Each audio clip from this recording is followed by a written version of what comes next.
Anong pitsa ngayon, Yel? 7. 7 ngayon man, oh. 7 ba ngayon? April 7, 2024. Sunday. Nice ko lang.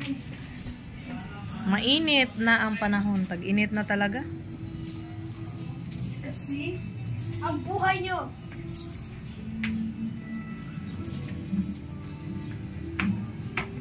Ba't di ka nag-swimming, Nak? Kasi I am sensitive. Sensitive. Hindi ka nainitan? Siyempre. Ayun, sundalo ako.